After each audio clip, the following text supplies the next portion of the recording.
Well, it's the next day. That primer is all good and dry. I'm gonna go turn the air compressors on. I'm gonna spray a guide coat, it's basically a black spray bomb is what I'm gonna use. I'm gonna spray on here, and that'll let me see any scratches or imperfections as I block sand this.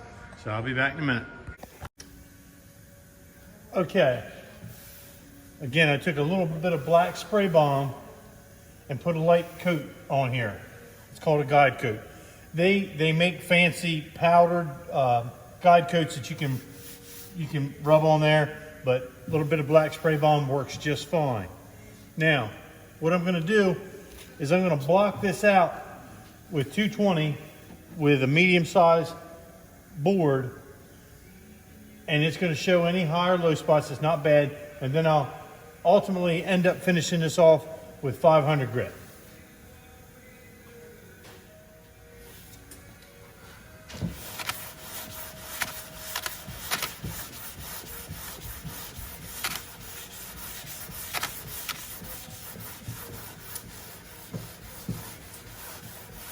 Now,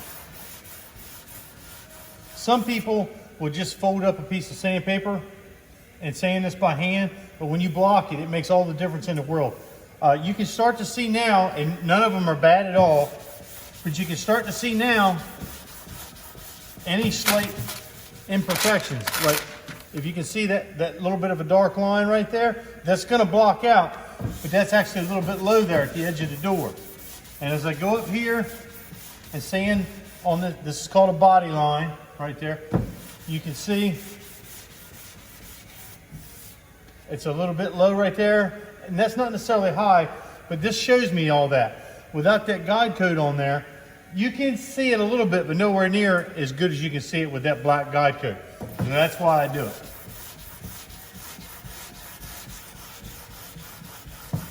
And just like with the body filler, I'm holding the block in all different directions and sanding in all different directions.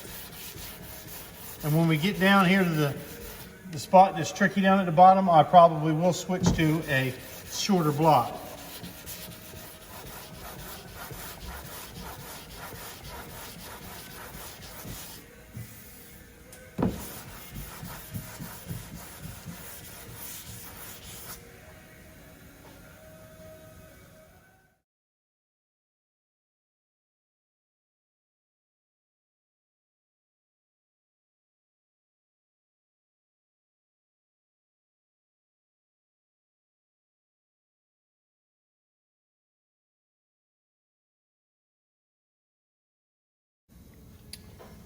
Okay, I've got this all blocked out with 320. It feels good. That was a little bit, well, it's body filler that's shining through there, but it blocked out. It feels good. We'll just spot prime this little area. There's no need to reprime everything. Now I'm going to put it on time lapse again, and I'm going to take a DA with some 500 grit sandpaper on the DA, and I'm going to sand over this whole quarter panel. Okay, I got my dust mask on now because this kicks up quite a bit of more dust.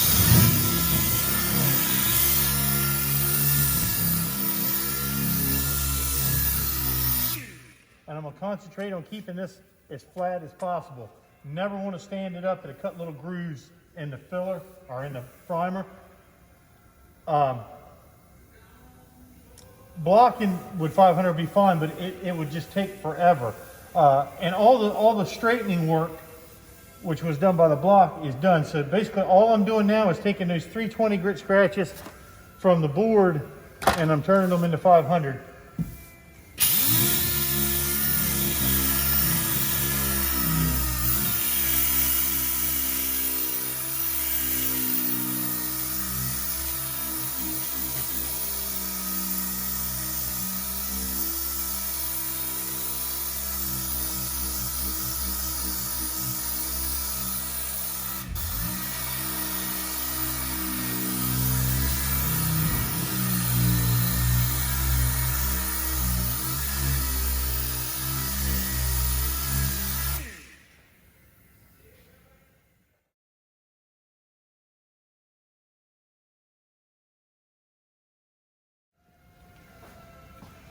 Okay guys, from the time I started sanding this at the beginning of this video to the point we are now, it's been less than 20 minutes. It's been more like 15. I didn't actually time it.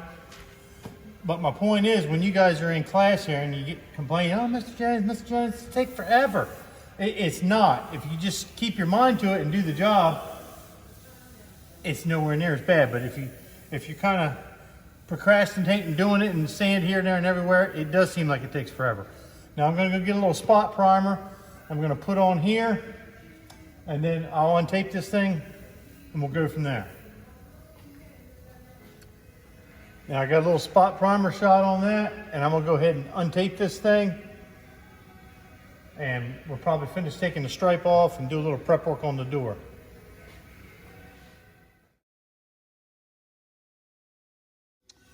Okay, we're going to take this vinyl stripe off. This is not a painted on stripe. It's made out of vinyl tape. Now, a lot of times you can heat this up with a heat gun and peel it off. But what I have found is with the black stripes, where they get so hot from sitting in the sun, they end up baking themselves on there. So we call this the eraser wheel because it's basically like a big pencil eraser.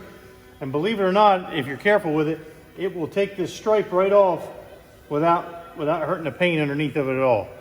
So let's give it a shot.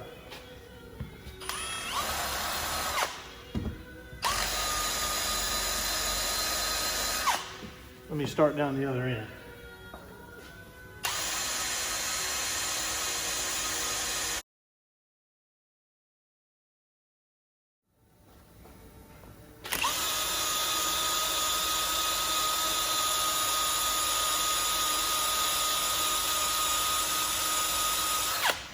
Okay, that stripe is gone. I'm going to come back with a little bit of prep solve and wipe these little smudges off of there. They should wipe right off.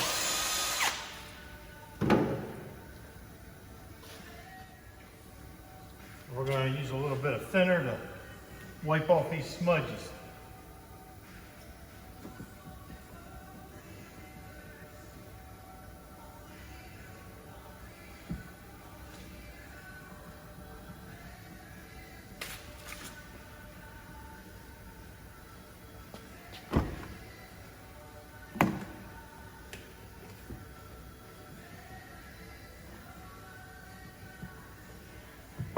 There we go.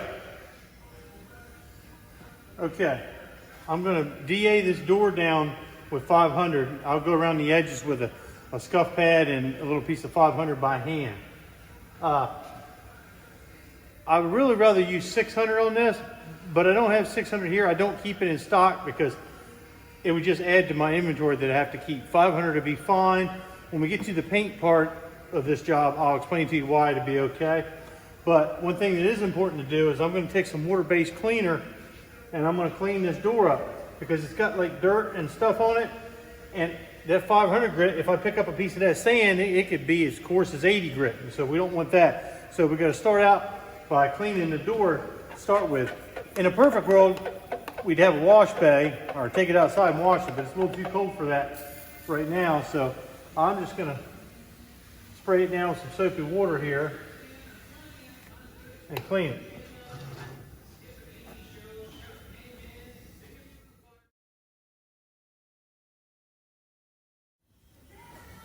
All right, I got all the big chunks of stuff off of it. This car's dirty. It's got mold growing in all the seams and stuff. I was able to get it. This is called a belt molding right up here. It's the molding that goes up against the glass. We're going to be pulling that off and pulling the mirror off and pulling the handle off.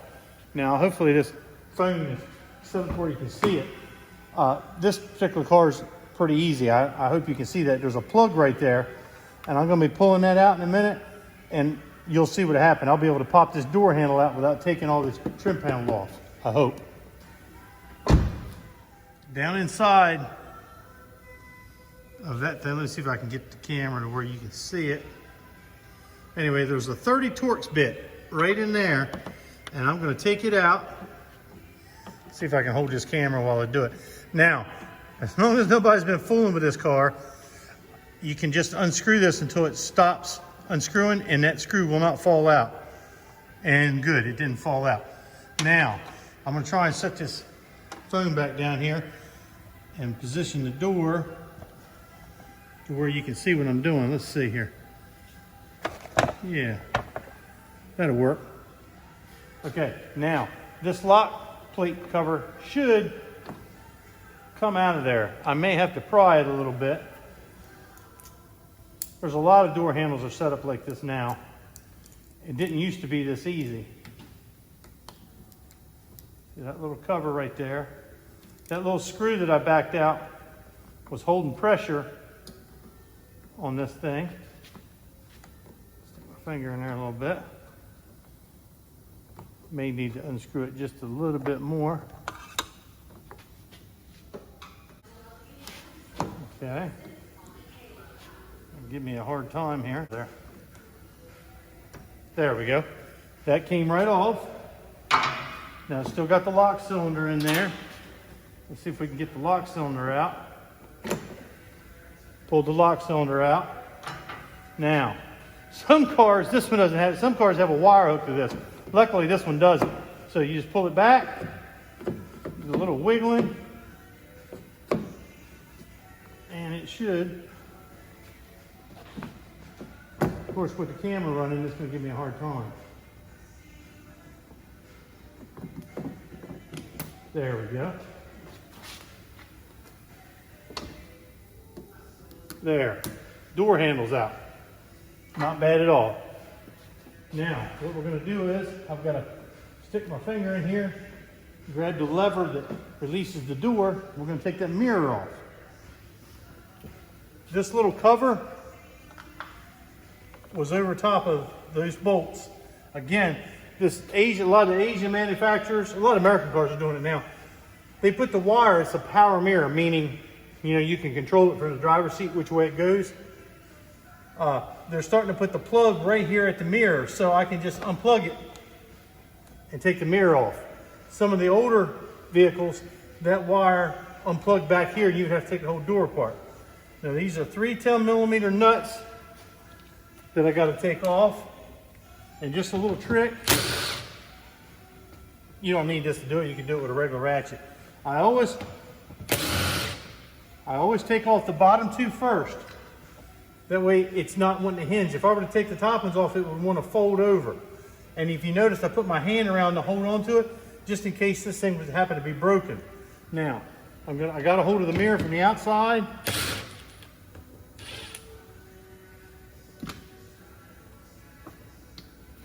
And now we got one mirror off.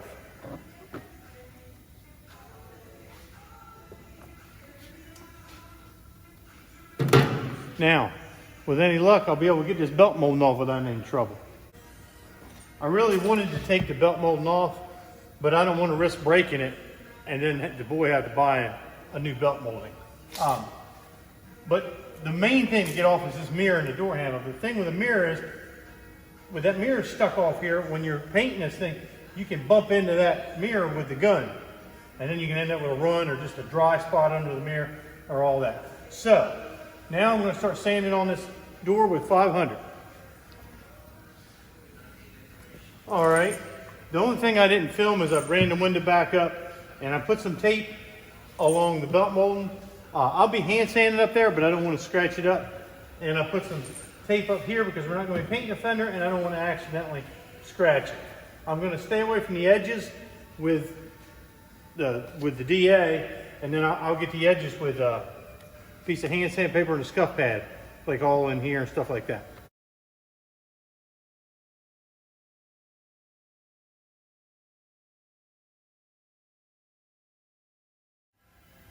Okay, I got it all DA'd. Now I'm going to take a piece of 500 grit by hand and get the areas up here and in here, and I'll take the scuff pad for the areas that are difficult to get to, and we'll have this door sanded.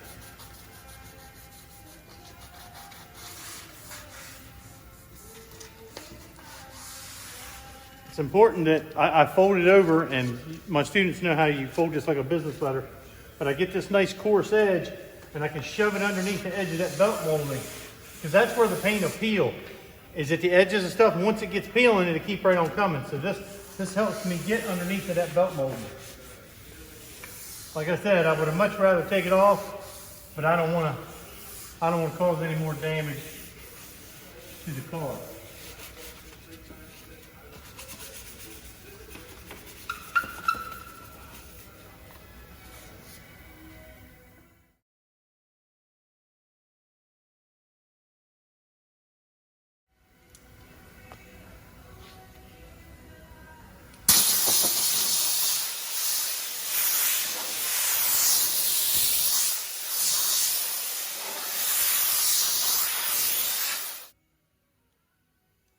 Okay, it took less than 15 minutes or so to get this door all sanded.